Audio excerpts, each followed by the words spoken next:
Ka-Express, literal na nayanig ang mundo ng sports matapos gawin ni Alex Ayala ang matagal nang hinihintay ng sambayan ng Pilipino.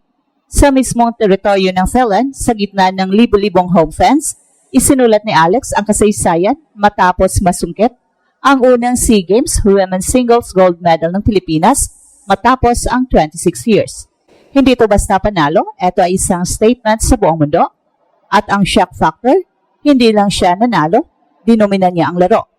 Sa harap ng home favorite na si Mananchaya, walang bakas ng kaba si Alex.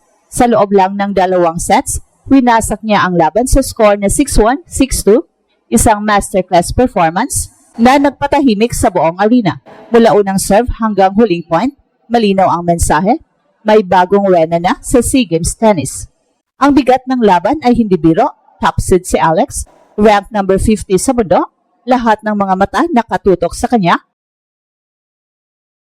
Lahat ng pressure nasa kanyang balikat. Pero imbis na bumigay, ipinakita niya ang isang heroic stand. Kalmado, disiplinado at walang takot. Sa bawat puntos, marinig ang kanyang pamusong sigaw na "Let's go, Alex!" Hindi lang bilang cheer, kundi bilang paalala sa sarili kung sino siya at bakit siya naroon. Sa panalong ito, tuluyan ng nabura ang 26-year gold medal drought ng Pilipinas sa women's singles tennis. Huling nakuha pa ito noong 1999.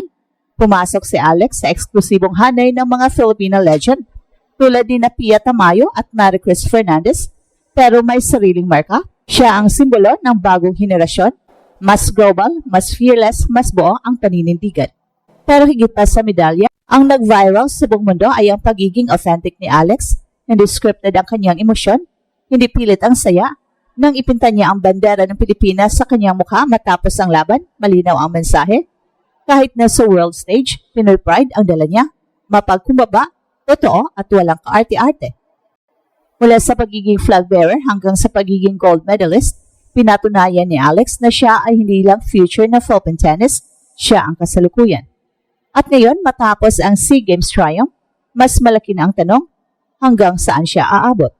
Dahil habang nagdiriwang ang buong bansa, ang mundo ay nagsisimula ng tumingin sa susunod na kabanata, Grand Slams, Olympics at ang posibilidad ng isang global takeover. At ano ang sikreto sa mental toughness ni Alex sa gitna ng home crowd pressure? Paano niya winasak ang laro ng Thailand sa loob lang ng 2 sets? At ngayon, na nabasag na ang 26-year drought, eto na ba ang simula ng golden era ng Philippine tennis? Huwag kukulap dahil ang kwento ni Alex ay nagsisimula pa lamang. Walang warning, walang build-up, isang gabi lang na tuluyang yumanig ang mundo ng sports. Sa gitna ng Thailand, sa harap ng home crowd sa teritoryo, hindi para sa mahihina, isang Pinay ang tumayo at nagsabing, "This is my moment," at ang pangalan niya ay Alexandra Alex Ayala. Matapos ang 26 years na pag-antay, tuluyan nang nabasag ang sumpa, ang Pilipinas ay muling nagkaroon ng SEA Games Women's Singles Gold Medal at ang gumawa nito ay hindi basta nanalo, dinurog niya ang inaasahan ng lahat. Sa score na 6-1, 6-2, nilamon ni Alex ang home favorite na si Mananchaya, isang resulta na hindi lang panalo kundi isang global shockwave. Ang inaasahan ng marami ay isang dikit na finals, isang classic free set battle, isang laban na dudugo hanggang huli. Pero ang nangyari ay kabaligtaran. Mula pa lang sa unang serve, malinaw na baibang aura si Alex. Kalma ang mukha, diretso ang mata. Parang alam niya na may kukunin siya at walang makakapigil. At dito nagsimula ang tunay na conflict.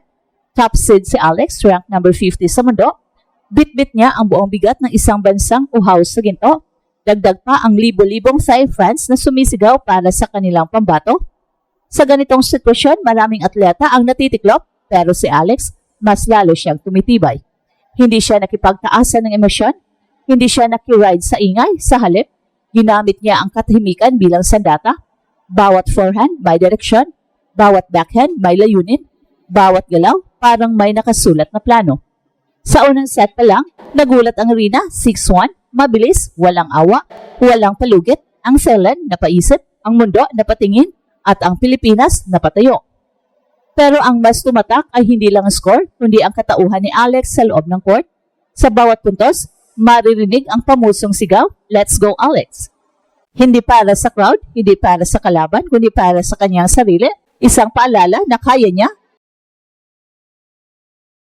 Isang deklarasyon ng tapang. Sa sandaling yon, hindi lang siya athlete, siya ay naging simbolo ng bagong henerasyon ng Pilipinong hindi natitinag sa pressure, hindi humihingi ng permiso para manalo at hindi natatakot maghari sa world stage. Habang papasok ang ikalawang set, isang bagay ang malinaw, may kasaysayang isinusulat, hindi lang para kay Alex kundi para sa buong bansa. Ang tanong na lang, matatapos ba ito sa ginto o susubukan pa siyang pigilan ng tadhana? Kung ang unang set ay isang babala, ang ikalawang set ay naging hatol. Dito nasubok kung sino ang tunay na handa sa kasaysayan sa harap ng mas matinding sigawan ng home crowd, mas malakas na pressure, at desperado pagtulak para sa thigh comeback, isang bagay ay hindi nagbago, ang focus ni Alex. Maraming tennis fans ang alam ang ganitong senaryo. Kapag natalo ka ng malaki sa first set, may dalawang posibilidad, sumuko o sumabog. Ang inaasahan ng karamihan ay lalaban si Manantiaya ng mas agresibo, at totoo nga sinubukan ng thigh bet na baguhin ang tempo, mag-risk sa shots at gamitin ang crowd bilang sandata, pero dito lalong lumutang ang kaibahan.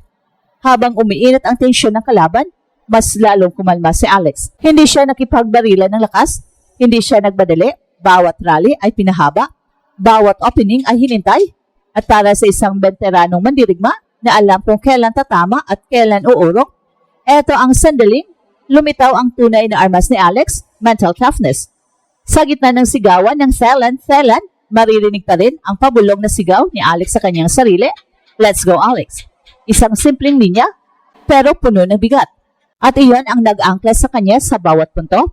Iyon ang nagpaalala na ang laban na ito ay mas malaki kaysa crowd, mas malaki kaysa pressure. Unti-unting gumuho ang depensa ng Thailand, ang forehand ni Alex ay naging mas matalas, ang placement mas eksakto, ang footwork mas disiplinado. Hindi flashy pero walang butas. Ito ang klase ng laro na pumapatay ng pag-asa ng kalaban. Sa sandaling bumagsak ang huling bola sa court, parang huminto ang oras, walang sigawan muna, walang talon, isang malalim na hinga, isang tingin sa langit at saka pumasok ang emosyon, hindi luha ng gulat kundi luha ng katuparan. Sa loob ng ilang segundo, 26 years ang pag-aantay ang naglako. Ang bigat ng kasaysayan ay bumabas sa balikat ng isang batang Pinay na tumangging matalo. At sa sandaling yon, hindi lang siya SEA Games champion, siya ang mukha ng bagong pag-asa ng Philippine tennis. At habang itinataas niya ang raketa at nilalapitan ang kanyang pamilya sa gilid ng court, malinaw ang mensahe.